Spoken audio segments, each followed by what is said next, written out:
বর্তমানে যিনি অর্থমন্ত্রী থেকে শুরু করে যারা উপদেষ্টা হয়েছেন, আমরা তাদের উপরে অনেক আস্থা করে তাদেরকে এই সরকারে বসিয়েছিলাম, কিন্তু তারা আমাদেরকে একটা লাড্ডু ধরিয়ে দিলেন।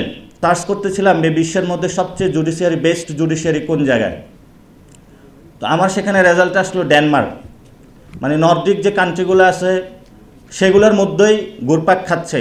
এবং অন্যান্য কানাডার যে জুডিশিয়ারি সেটাও অনেক ভালো, সেখানে আমি দেখলাম, কারণ আমি লয়ের ছাত্র না, কিন্তু ওইটাতে যা আমি পড়লাম এটার একটা ছিটে ফোটাও বাংলাদেশের হলো আপনাদের এই অঙ্গনে পাইলাম না। এটা আসলে জাতি হিসাবে আমাদের ব্যর্থতা রয়েছে। এই জায়গা থেকে আমরা কিভাবে উত্তরণ করব সেটা হয়তোবা ন্যাশনাল লয়ার্স অ্যালায়েন্স আজকে গঠন হয়েছে, আপনাদের উপরে এই পবিত্র আমানতটা থাকবে, আপনাদের মধ্য দিয়ে এই কাজটা হবে। আপনারা আশা করি ভবিষ্যতে কোনো মামলা বাণিজ্য থেকে গরিব দুঃখীদের সহায় আপনাদের হওয়া লাগবে। কারণ আমি যখন নিজে মামলায় জেলে গিয়েছিলাম, সেখানে যে ভুক্তভোগী আমি হয়েছিলাম, আপনাদের উপরে তখন সবাই তাকিয়ে থাকে। সেই কাশিমপুর জেল থেকে নিয়ে আসতো এই যে জজকোর্ট প্রাঙ্গণে, কোনো খাওয়া দাওয়া ছাড়া একটা গাড়ির ভিতরে 40-50 জন লোক একসাথে হলো গাদাগাদি করে আমাদেরকে এখানে নিয়ে আসতো। নিঃশ্বাস নেওয়ার জন্য হলো এই যে গাড়ির একটু অল্প কয়েকটা জানালা ছিল, ওইটা দিয়ে হলো আমরা নিঃশ্বাস নিতাম। তো এটা খুব বেশ কষ্টসাধ্য বিষয় ছিল। এখন অনেকে কাজ শুরু করেছেন যে আইন আদালত এগুলো কিভাবে নতুনভাবে আমরা গঠন করতে পারি। তো এই গঠনের জন্যই কিন্তু জুলাই সনদে একটা উদ্যোগ নেওয়া হয়েছিল। এই উদ্যোগটা নেওয়ার পরে আলোচনা আসছে এটা নাকি তারা বুঝে না। তো আপনি যদি না বুঝেন, আপনি রাজনীতি করতে আসছেন কেন?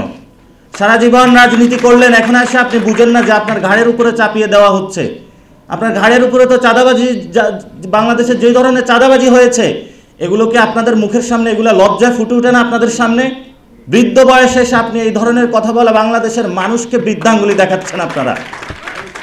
আমরা বাংলাদেশে একটি বৈষম্যহীন অর্থনীতির কথা বলেছি।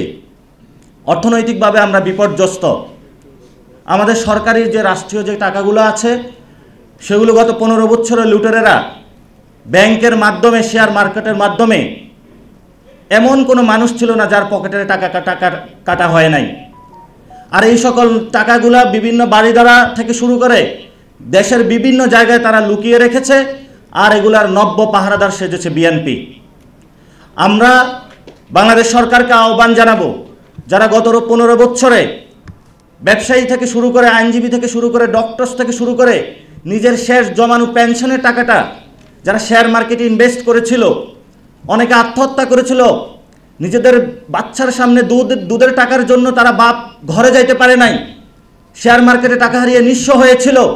এই গণ অভ্যুত্থানে সরকার উচিত ছিল সেই সকল টাকাগুলো কালেক্ট করে রাষ্ট্রীয় কোষাগারে জমা দেওয়া, কিন্তু এই সরকার থেকে আমরা এই কাজটা দেখি নাই।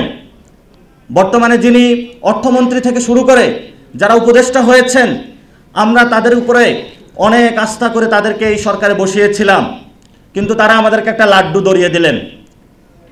তা আমরা কি আপনাদের উপরে এই আস্থা রেখেছিলাম?